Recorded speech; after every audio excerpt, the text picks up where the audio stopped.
Here with BWOke.vote.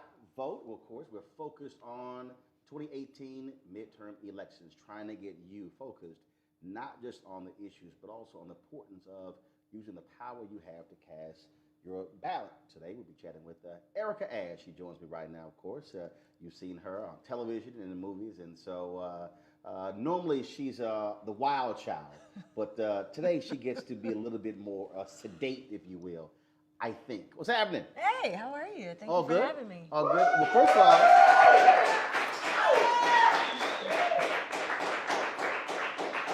so I see you broke out the proper attire. You know, I tried, but I put a little spin on it. I put like a little ethnic spin on the flag. Right. Know, so it's a little. But first of all, when I see that, I immediately think of the poster from Birth of a Nation with a man, Nate Parker, where actually the flag was a noose. Interesting. Yeah, so when I saw that poster, I said, dude, you got to sign that and send that. Right. I said, because that's going to go alongside all the art in my house, because it was an amazing poster. Yeah, and I did a photo shoot with a similar flag as well, just to kind of like, and it was me blindfolded and kind of shackled and just, you know, doing various poses of kind of oppression and stuff like that. I mean, it's a you get mixed feelings when you look at the flag. I think one of the things is that people don't quite understand, that white folks don't understand. Our view of the flag, and even when you talk about democracy, when you talk about voting, it's totally different than theirs, because it's a different perspective when you talk about freedom. And here we are, 399 years since the first 20-odd Africans arrived in the United States and Virginia, and we still are trying to get all of the rights that we were supposed to have. Right. I mean, when you think about it, it's a bit hypocritical. I mean, they were creating this flag and creating all of these laws with people in this country as they were creating it, being excluded from the laws that they were actually creating. So what is it? You know, one nation under God, like all men were not included in that. So it was it's a weird hypocrisy when you think about it. Well, I was just arguing with someone. Actually, it wasn't quite an argument, because I smacked him down real quick on Twitter. Was this physically? Nah, but I should have done it physically. If I would have. I'm glad you didn't. Well, because he said, well, look, everything is. I made the point about that we've had 114 Supreme Court justices in America. 108 have been white men. I said, if you want to understand the history of America, 100%. right there, out of 114, 108 have been white men. Yeah. And he goes, well, things have been working out great. I said, have they though? Really? I was like, oh. Was that when the smack happened? Yeah, that's yeah, when right. The smack would have happened for me. Right. Yeah. That's when the tweet went to all of my followers, so therefore they can get in on the action. Right. When I'm busy. Right. Yeah. Sometimes you just want to let them have it. It's like kind of like the Beehive for Beyonce. Sometimes you just don't want to get your hands dirty. It's like, you know what, this is too easy. I'm gonna just let y'all have this. Oh yeah, and they're very good at handling that. I know they are. But and again, it's a different perspective because when you look at the history of this country, when you look at the fact that even when we talk about just this idea of voting, when you look at the efforts today with voter suppression, even the craziness with voter ID, people go, oh, but ID is simple. I'm like, yeah, but once you start going underneath, where you have to have a certain type of ID, we must see the birth certificate, it must be raised, right. It must be a certain paperweight. I mean, look, these are barriers that are put in place. Can I just be quite frank with you? I think that it even goes beyond that. I don't think anyone ever meant for us to get this far in voting. Just the way that it's set up, the language that's used. I think a lot of people end up not voting or being politically active because a lot of people just don't understand the terms. I mean, I'm fully grown. We're reaching out and we're targeting the millennials and we're targeting Generation Z, which I don't even know how old they are. Like what is the Generation Z? Like how old are y'all? Yeah, my niece was telling me, she's like, well, no, we're not millennials. I'm like, what the hell are you then? And so I said, look, I'm not trying to come up with another letter. See, that's what I'm saying. It's no more letters. After you get to Z, we're done. Right. We're done. So what is it? Is it the end of the world? Like back to A? Right. Is it double A, double B? Is we doing broad sizes right now? I don't know what's happening. But I think at the end of the day, nobody wants to feel stupid. And I think what happens a lot of times, people don't want to admit that they don't understand what these terms mean. And people talk about it, they talk about the electorate and the gubernatorial and blah, blah, blah. You might as well be saying Oshkosh, bagosh, blah, blah, blah, because people just don't get it. Because but they don't want to. We haven't had real civics, though. Right. I mean, we haven't had real, I'm talking about honest civics. Exactly. Not that fake stuff that actually exists in the classroom. Right, and even with the fake stuff that exists in the classroom, because I took that, even with the fake stuff, everything is glossed over. And then all of a sudden, you're supposed to know what everybody's talking about. And that's always been a problem for me, when I'm dealing with political conversations. I mostly listen. And so I can only imagine what, these millennials, you 12-year-olds are out here thinking, when it comes to understanding what's happening in politics. I mean, you understand when it directly affects you, you understand, if I get pulled over, bad things could happen. But when you're talking about actually taking action to change what's going on in the political climate, that's where you're arrested because you're just kind of like, well, I don't really know who to vote for because this person is speaking way over my head. First of all, when you say arrested, there's a sister in Fort Worth who served time in federal prison. Mm-hmm. She gets out. Mm-hmm. She votes. She doesn't realize that she lost her right to vote. Right. She gets prosecuted. She's sitting in a federal prison right now, not only for voter fraud, but also parole violation. So she's in there for 5 years for simply casting a ballot.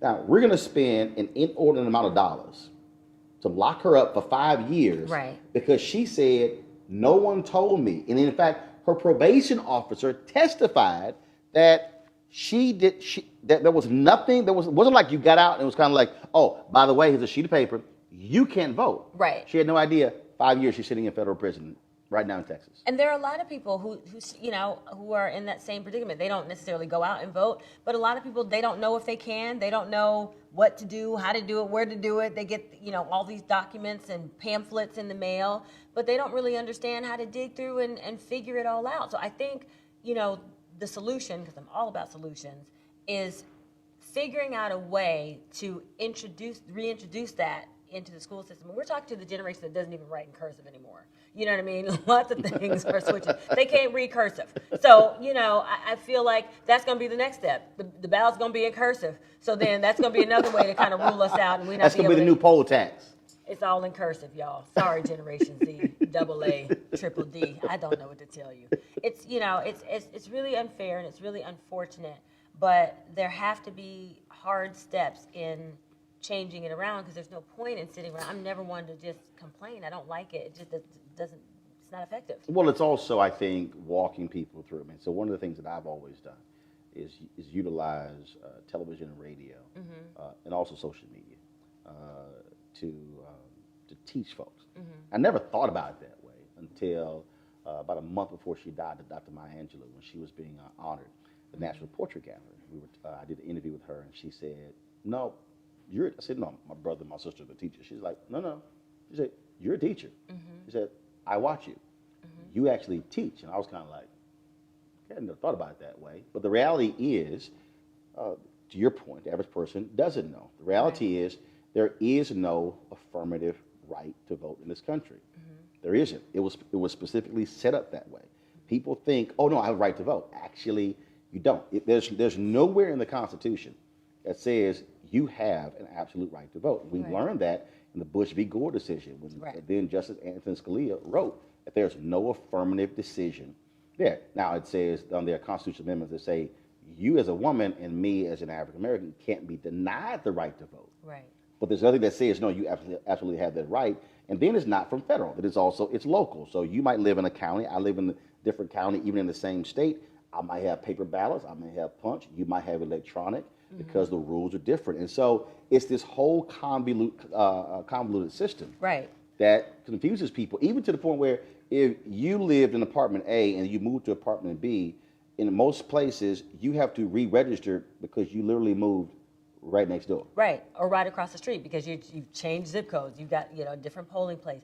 But when you think about it, when you break it down, when you think about, okay, so not only do I have to figure out what these candidates stand for and what they're talking about when they're giving all these speeches, and literally every other word I might have to look up in the dictionary just to figure out where their viewpoints are.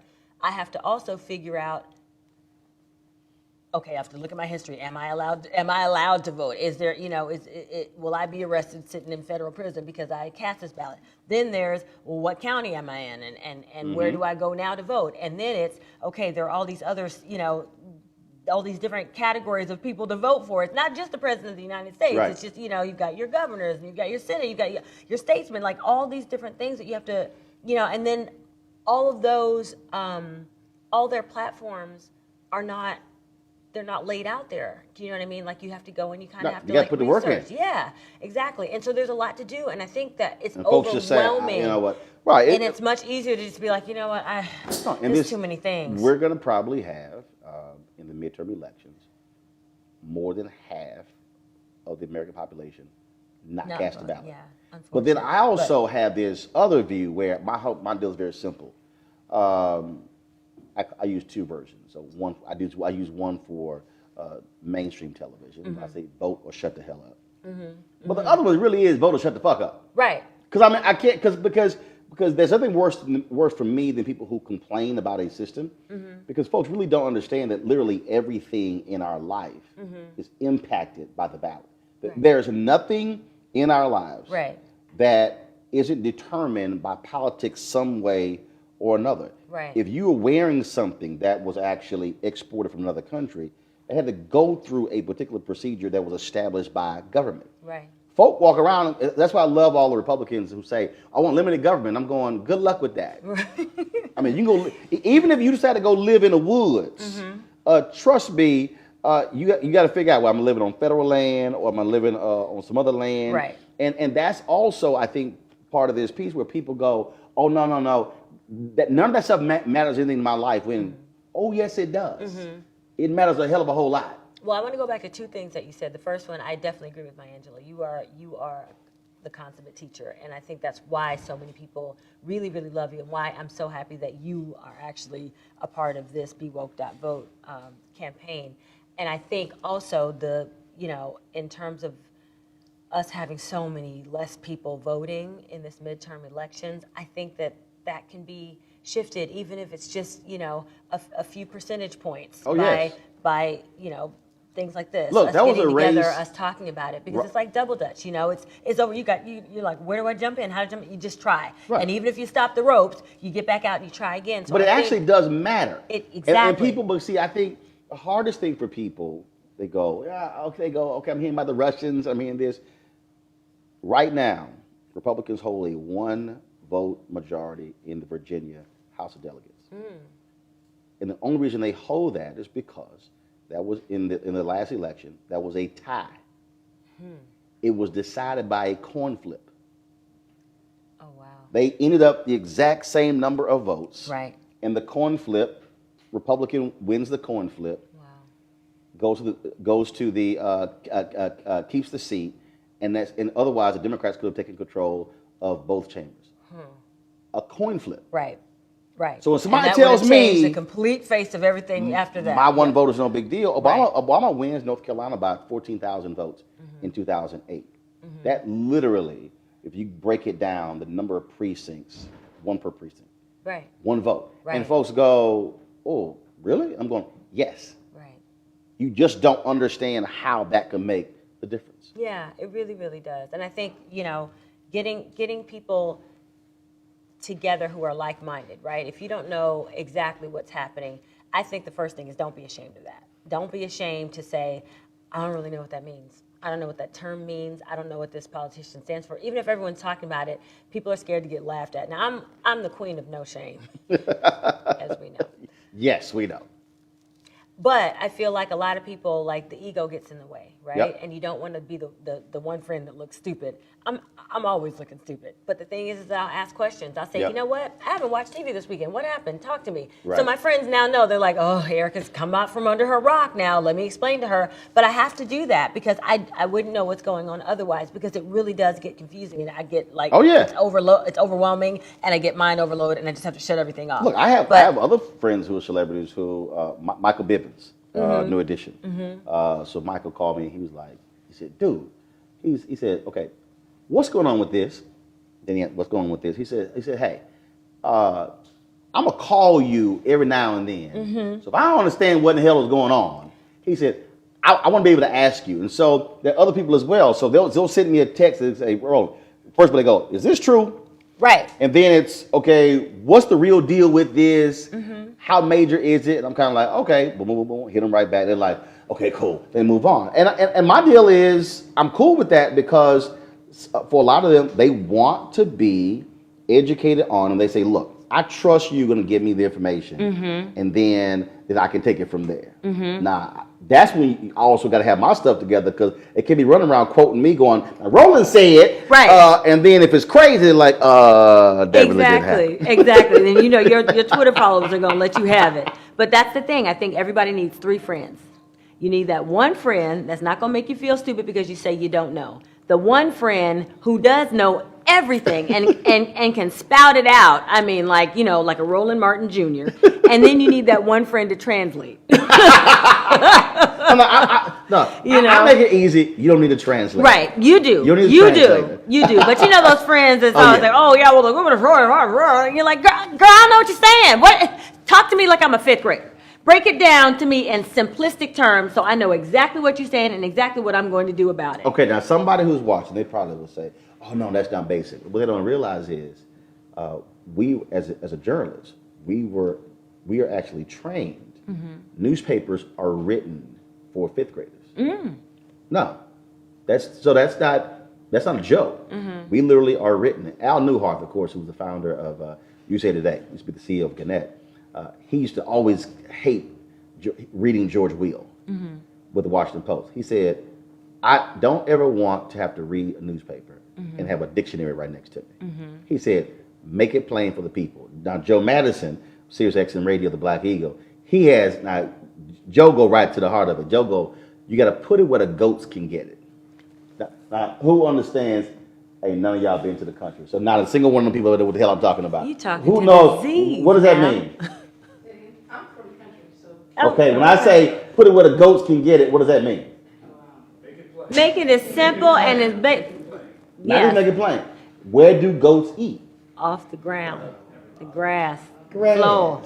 His Lowest deal is, common denominator. Make it Boom. absolutely as There you simple go. as you can make What it. country you from? That ain't the country. I'm talking about the country. Country with a K. I'm from Tallahassee, Woodville, Florida, myself. Alligators in the backyard. So I know what you're saying. But again, but that is critically important, because I think there's so many people who are confused, to your point. They are frustrated. And also, I think when we look at a lot of these media institutions, they also are not talking about issues that folks actually care about. Right. I mean, when I sat there and watched all of, it was very interesting. So you get the Brett Kavanaugh Supreme Court confirmation going on, and then at the same time, the decision came down in the Laquan McDonald case. And so when the jury verdict came down, not a single cable news network broke away from waiting for Susan Collins to give a speech to say, hey, this story out of Chicago, Jason Van Dyke has been found guilty. Right. It was just all sort of the same thing, and I think that's also a huge deal.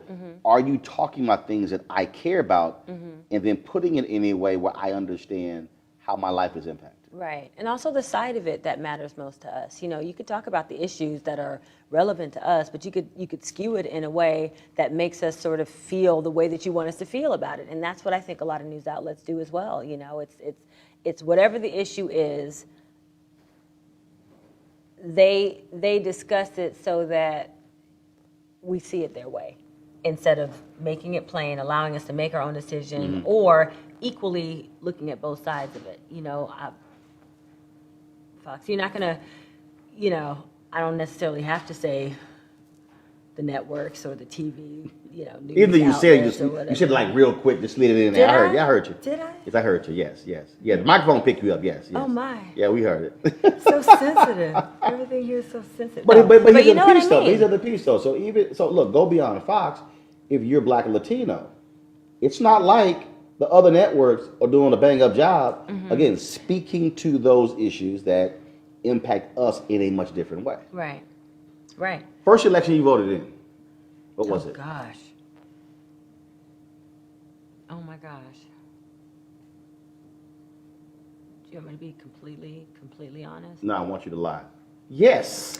Then when I was 18, I voted, Obama. That was the first one? So that wasn't the first one you were eligible for. Right. So You're not going to date me on the internets right now. What? But yes, I was definitely eligible to vote a couple of presidents. Like one or two before Obama. So you hadn't voted in any election, not congressional, not city, not county. I did school one, but I don't district? even remember. I don't even remember what the election was that I voted in, so I don't count it. I mean, my vote did count in that one, but I can't remember to call the level of election that I voted in. So the one that I vividly remember voting in is Obama. So after 2000, did you then look at other elections, or did you only vote in presidential? No, I started voting from there, and so I would do the midterms, and I would do I did start voting from that point on. I didn't vote in every single election from that point on, but I did start voting more regularly. Growing up, was that a part of your upbringing? No, it was not. That was not something my parents ever, took me to the polls. And I think, unfortunately, in a lot of communities, that's not something that we're ever taught to do, taken as a family to the polls and saying, hey, look, this is what we do. This is where we vote. I mean, religion was huge in my family. Education was huge in my family. So y'all went, Politics was not. you had to go to church. We had to go to church, Sunday school, Bible study, choir rehearsal, all the public service that they did on Saturdays. We did everything church-based because both my parents were preachers. Hold on. So both of your parents were preachers. So when they had souls to the polls, Not in my church. really? I mean, we would have the odd candidate come to a service, but my church growing up wasn't very, politics meets religion heavy. I see that a lot now in my church that I go to now. Like, I mean, the politicians will come out on that one odd Sunday right before elections. Oh yeah, they'll be there. Oh, they know Jesus then. So I see it all the time now. But when I was growing up, no, that wasn't a big part of our upgrade. So you think that's also an answer, because earlier you 100%. said put it in the schools, but also I do believe, and again, and for me, the reason I see the value. So my parents worked elections. They volunteered for campaigns. They ran phone banks. I remember being 7, 8, 9 years old. It was like you had no choice. It's not like you had a vote. It was like, yo, go over there for the next 8 hours, stand there and hand out these pamphlets to anybody who's walking in, and then we'll bring you lunch, and then you got some water for yourself. It's kind of like, okay. Again, that was what wasn't like my brother could say, nah, we all right. We gonna stay at the house. It didn't work that way. And so for me, that was a huge part of my upbringing. And look at you now. And it's very interesting because for me, service was a huge part of my upbringing. And that's just something that's just, it's a natural thing. I don't think twice about going out and doing community service. I don't think twice about giving up my Saturday mornings, even if I stayed out late on Friday nights. I don't think twice about going to church in the mornings. I think that might be even bigger than the civics piece in schools. I mean, I think that at this point, having that in schools at least gives the children the opportunity to go home and ask their parents, so Mom, Dad, what is this? What do you think we should do about this? This is what I learned in school today. Let's talk about it. At least gives the children something to bring home and start a conversation with. However, if the parents start that for the children, then, then the children can go to school and say, hey, why am I not learning this here? Why don't I have a civics class? You know what I mean? And we'll have more Roland Martins running around here. So see, there's gonna be a problem there because when I went to school, let's just say we got into vigorous debates with teachers when it came to government. In fact, I got thrown out.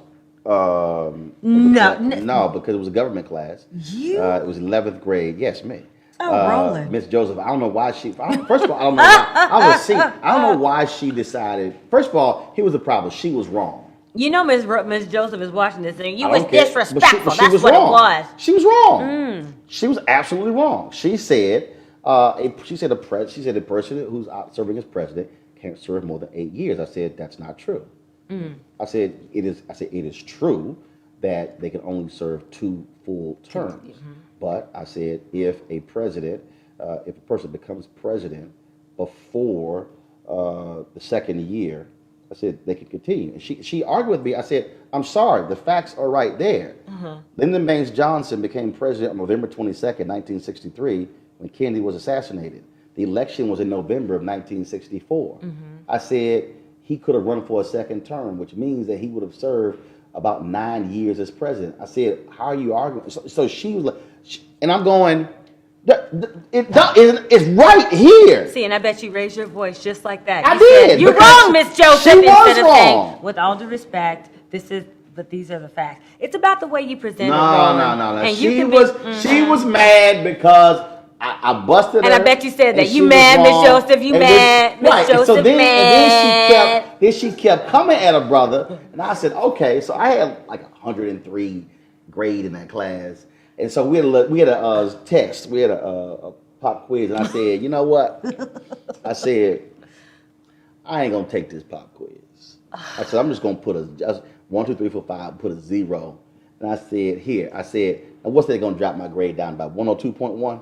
See? Wow. What? See, I mean, you just your mouth was fast. That's what it was. That was the problem. It wasn't about what you were arguing, because I think you know what? She was you wrong. I agree All with you that she was wrong. All she had to say is, Mr. Martin, I stand corrected. Okay, here's the problem. Now, you went to school in a time where teachers weren't saying Mr. Nothing to no kids. But Mr. Martin, you wrong, and you right and I'm wrong. When you get corrected, that's when you have, Mr. Martin, you are correct.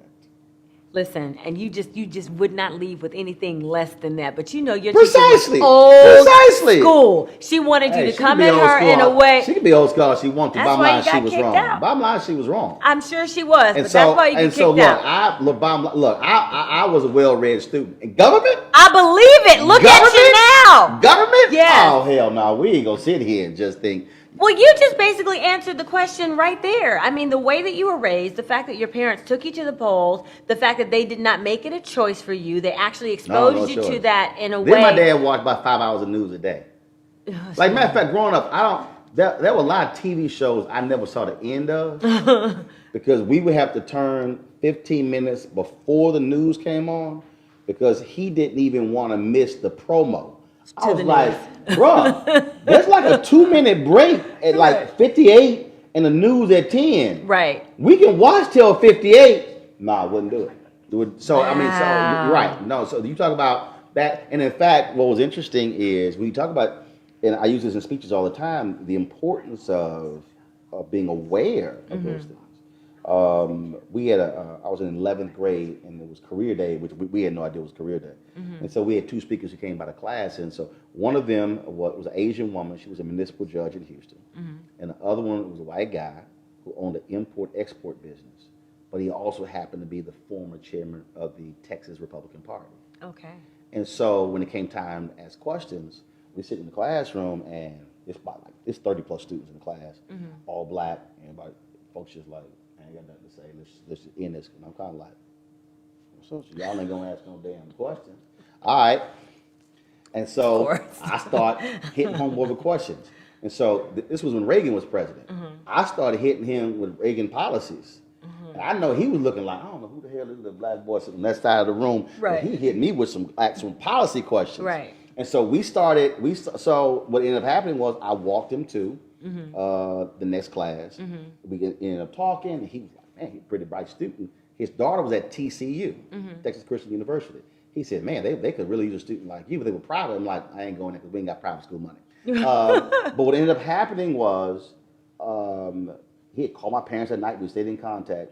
But 2 years, so that was 83 years later, we were going to the National Association of Black Journalists Convention in New York, my first one.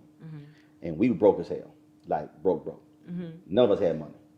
And so we sent 30 letters to foundations all across the state of Texas. We got 29 rejection letters. Then one day, this was like the last letter. We get this letter, I open it up. Hey, blah, blah.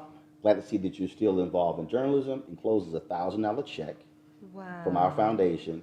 Hope this will help you guys go to the convention. And it was that guy, George Strait. Wow. That's a beautiful full circle moment. That check allowed us to go to the convention. And nearly every job that I've had has been a result of the relationships that you've established through NABJ. Wow. And so when I tell young folks first, people go, "Oh my God, it was $1,000 check." I said, "No. I say you shouting the wrong thing." Right. I said the shout is not getting the check. Had I not asked questions, but then had I not watched the news, had not paid attention, had I not read the newspaper, I would not have been able to ask the questions. And then he would not have been able to recognize me. Right. I would have been like the other students, just sitting there kind of like, I don't know when this white man gonna come out of the office. And so I tell folks that even though he was a Republican, it doesn't matter. Let's take it back. So you're saying, had you not asked questions, had you not watched the news because your dad came home and made you, cop out of your show 15 minutes early. Had you not read the newspapers, had you not had your parents who took you to the polls, had you not had, you know what I mean? That all of gave that established a foundation. Exactly, and that gave you the confidence to be able to go toe to toe and ask those questions. Again, it goes back to my point. Nobody wants to look like an idiot. Nobody wants to be the fool that doesn't know stuff. And you ask a question, and people look like you are really good at doing. No. I only do that when they get it stupid on television. And then, and that's by design, right? Because when they really say stupid stuff, that's why I'm kind of like, I'm about to whoop you. You know what? That's my favorite part of watching you. That's my favorite part of watching you because you're talking 2, 3, 4 people who are all supposed to be sort of on the same plane in terms of political intelligence, going toe to toe. Make them look stupid. It actually is really good television. I'm talking about in a classroom where the playing field is level, right? You've got that one person whose parents did what your parents did, and that's not dissing parents who didn't do that, because I'm going to tell you, my parents were very, very concerned with making sure that we were well-rounded, but that's just not something that they were very exposed to. Which is why connecting the dots matter. Because the thing is, if we begin to connect the dots. So I had a young girl who calls. She was a young woman in 2016. She said, I'm watching your show and I'm reading your social media. She said, look, I'm just not feeling Hillary Clinton, and I don't care about Trump, so I'm not going to be focused on the presidential election. I said, really? I said, okay. So what are the issues you were concerned about? I said, give me 5. It was my radio show. She gave me 5. I said, you do know that who is president has a direct impact on all 5 of those issues. She had no idea. here she was thinking, well, I don't care about presidential campaign. What I'm going to do is I'm going to focus on what's happening in my state, was North Carolina. Mm-hmm. And I said, so you do know that two black women have been, two African Americans have been appointed to the federal bench from your state, but your two Republican senators, Barr and Tillis, have barred them from even getting confirmation hearing. Wow. She's like, I said, and you do know who appointed them to the federal bench, the president. Right.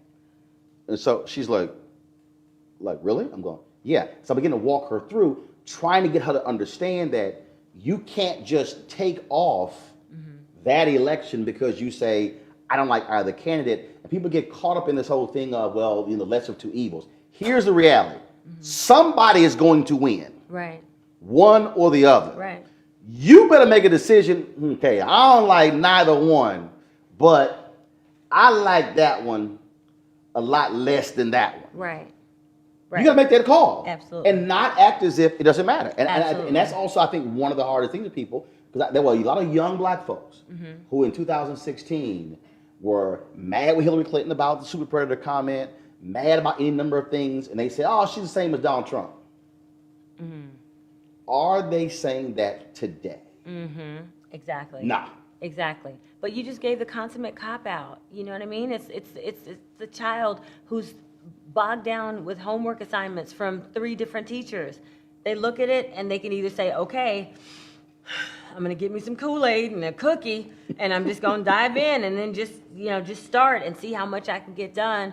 Or it's like, you know what? Forget all this. I'm going to go outside and play, or sorry, Generation Z. I'm going to go to my phone and play. Do you know what I mean? So Yep. I think, again, going back to my 3 friends, finding people who are like-minded, finding people that you actually connect with, people who find the same things important that you find important, people whose conversations you enjoy having, right? So talk to those friends. And then when you talk to those friends, find people among that group of friends who are more politically inclined.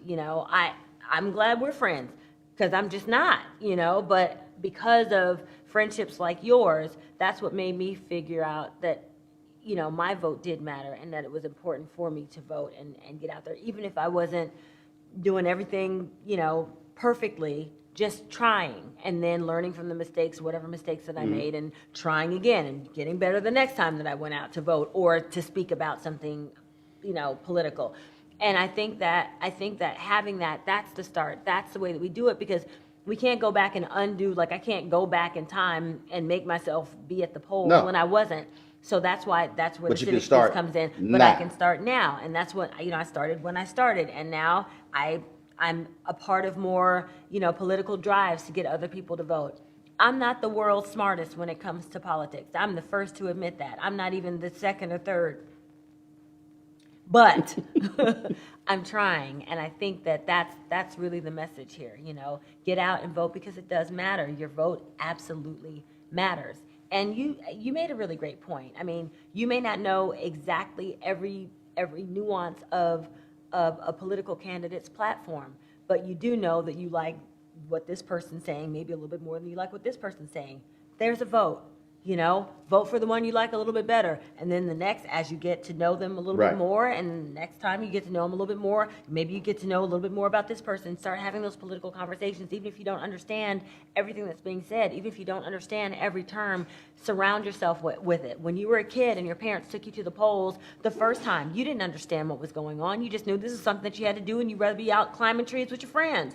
Your parents just made you be in that environment. Stay right there. Exactly. Pass it. out these things. You just had to pass out these little pamphlets. You didn't know if they were church, pamphlets or if they were political. Reading it. You know what I mean? This person run up for county commissioner. Being around it made you start reading it. Yeah. And then as you started getting more familiar with it, it became commonplace to you. Then you started learning more and more. And then you got to the point where you was cussing out Miss Joseph. I'm sorry, Miss Joseph. Look, you could just blame my parents for that.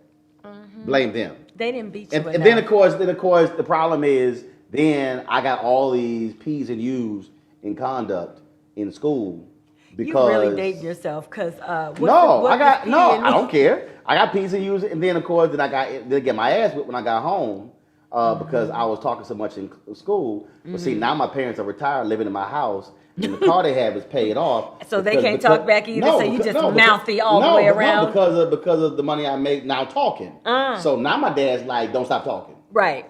I'm right. like, oh. Right. Oh, I said, what you need to understand, I said, you should be apologizing to me all them ass whippings. Why are you always trying to get grown folks to apologize to you? Miss Joseph, your mom and daddy, everybody got to apologize to Roland today. Because that was practice. Oh my gosh. See, okay, what I did in school was practicing for what I do right now. Fair enough. So, and now that you living in my house that's paid for, then you need to be apologizing because that practice made today possible. Okay, I'm gonna have to say that I understand what you're saying because that's the reason why my parents will refuse to ever live with me because they know that I'll be just like you. When I was walking around on my toe knuckles and I was singing into my hairbrush with my little towel over my head pretending to accept my awards, y'all told me to sat down. Not sit down. Sat down. Right. Now I'm out here acting and I'm doing all the things that I used to walk around imagining in my head that I was doing. So what now? Right. They're like, they're not gonna hear it. No, you're right. Oh, we always knew. We always knew. I will be quick to remind. See, and they won't even give me the satisfaction of being in that position. They're like, yeah, cool. You be over there. Oh, just do what I did. I did it standing in front of a church when I had to give a sermon.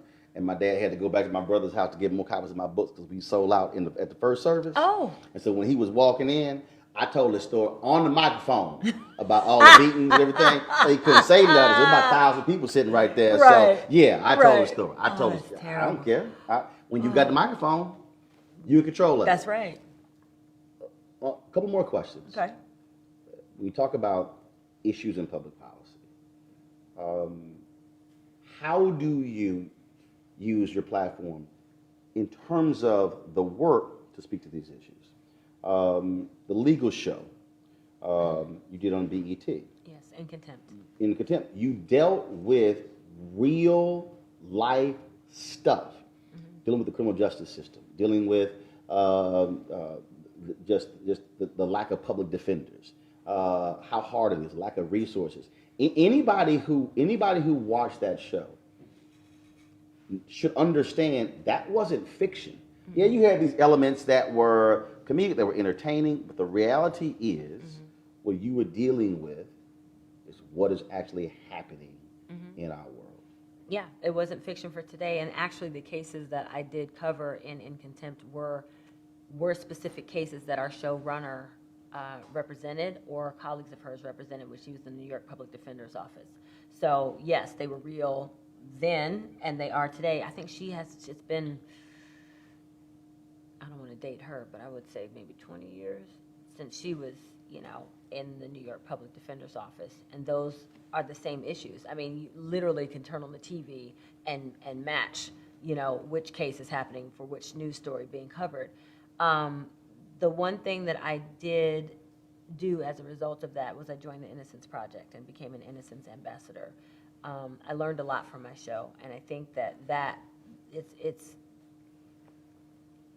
dealing with politics, but it's just, a sort of a different branch of it, obviously, the criminal justice system. But what that allowed me to do was to be open and available to opportunities that came my way in that. So with the Innocence Project, their focus is exonerating people who have been wrongly convicted of crimes and are have been serving time, sometimes life sentences. Which is directly tied to elections, because who we elect as district attorneys absolutely plays a role. And so for the longest, we ignored who the DA is. When you mentioned all these names on the ballot, people would vote for president or senate or governor, but they would ignore what was down ballot. Exactly. And they kept pushing DC for change when the reality is the person who has the most impact on criminal justice reform, on mass incarceration, is a person who is district attorney. Absolutely. Absolutely. I mean, even your governors. I mean, I was just talking to Stacey Abrams the other day, and she was talking about the system in Georgia and how. For folks who don't know, Stacey Abrams, of course, who was running for governor first black female governor. Georgia, of course. For Erica, I was talking to Stacey Abrams, just like just having a moment. Everybody would just know. As I've gotten into this whole political realm, doors open. People come and present themselves. I'm friends with Roland. I'm friends with Stacey Abrams. Of course, she's being from Tallahassee. What? Well, actually, I'm from Atlanta because I did spend the most time there as a youth. Really? Yeah. But I'm sure she'll be name dropping Andrew Gillum, who of course is running for governor in Florida, who is the Tallahassee mayor. But yes, go ahead. My great grandfather was a senator, but whatever. Your great grandfather was a senator. Yeah. State or U.S.? State. Who is he? His name was William Cabot Hodges. So you had a great-grandfather who was a state senator. And yes. And you didn't know a damn thing about voting going on. Nope. Well, it's a convoluted story. He was a white man, and we were that family that. That ain't convoluted. That's yes, called it is. the history of the United States and black people. Exactly. But our separation from him, because we could not be named as we were the black family, was our separation So he from was all creeping. of it. So, You did more than creeping. is that what rape means? or what? I don't know. Right. I don't know. That's a whole nother talk show. But, I got you. know. I got a Confederate general on my side too. Yeah. Mm-hmm. So I think our separation from that, was also our separation from politics. I have an uncle who got into it, but our family's a bit disjointed. So it's not like it was, something that was all consuming in our family. Politics was just not that. Last question for Yeah. you. What are the 3 most important issues that matter to you? Education is a huge one.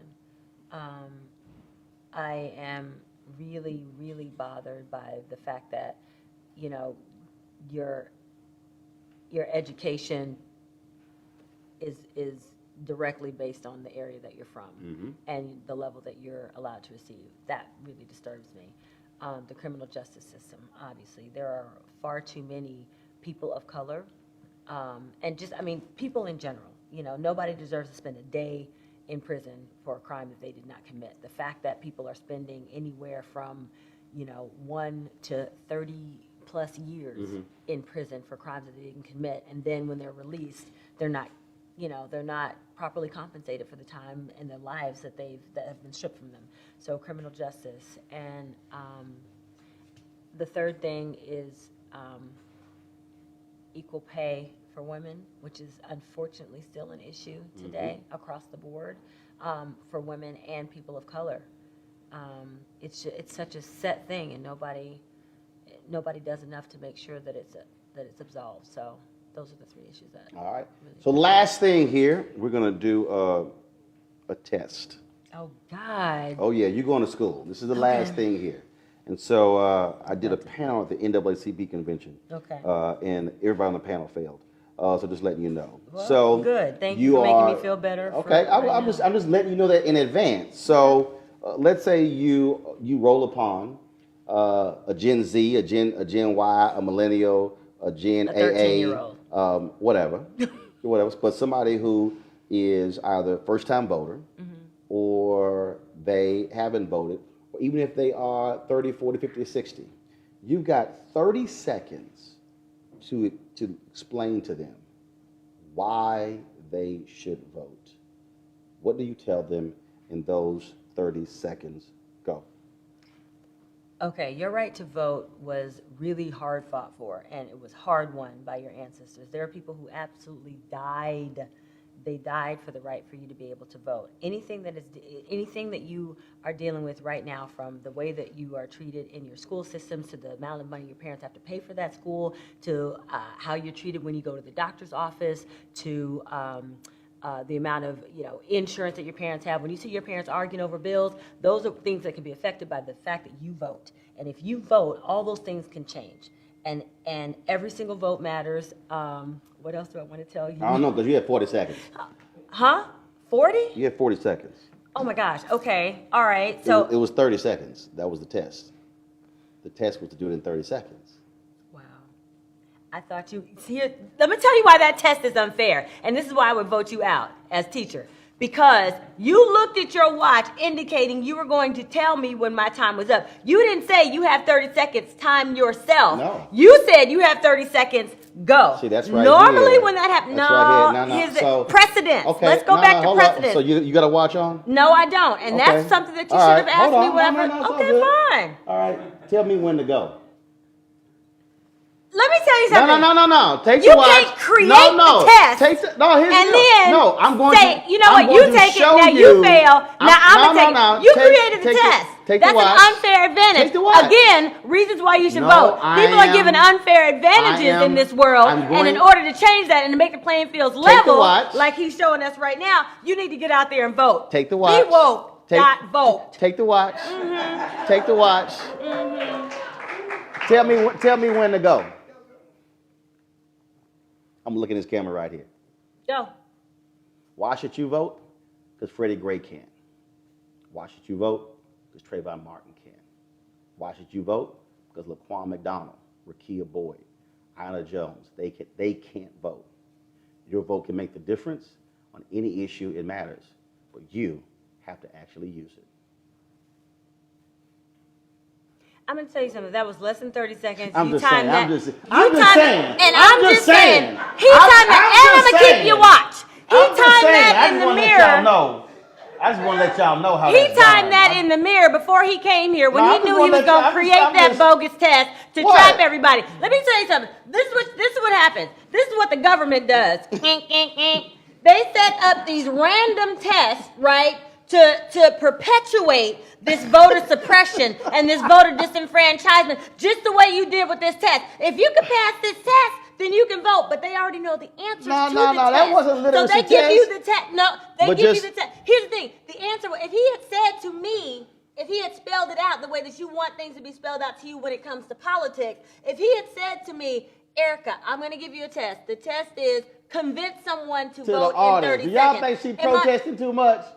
I don't think you can protest too much. Suck it up. I think if it's, suck it up. See, and this is what the you government fail, wants you to do. You can retake the test. The government wants you to suck it up. But do me a favor, get my damn watch back. Nope, your watch Don't be trying to sit on my watch. Listen, he gave me the watch. If you give somebody something this now their property, did you not see him hand me the watch? We got 3 cameras, 2 mics, 4 if you count in our labs, showing that you gave me that watch. This watch is mine.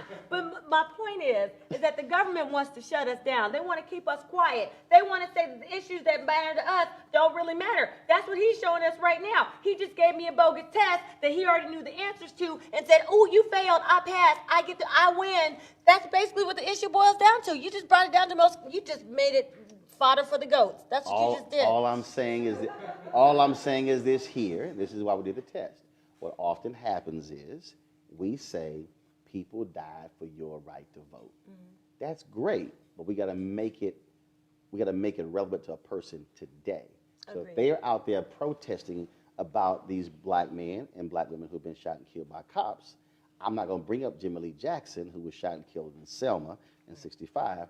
I'm going to bring up these young folks who can't. That's all it was. Erica Ash, thank you so very much. Yes. And thank you for my watch. Now the watch gonna come back. Again, folks, use your power. It is power, but most importantly, after you vote. Remember, voting is one process. Election day is the end of one process. What happens the day after the election is the beginning of another. We need you engaged. We need you involved. We need you informed. Register, vote, and then make sure the folks who you voted for do what they say they were going to do. And then if the person you voted for lost, then hold the other folks accountable because you are still a constituent.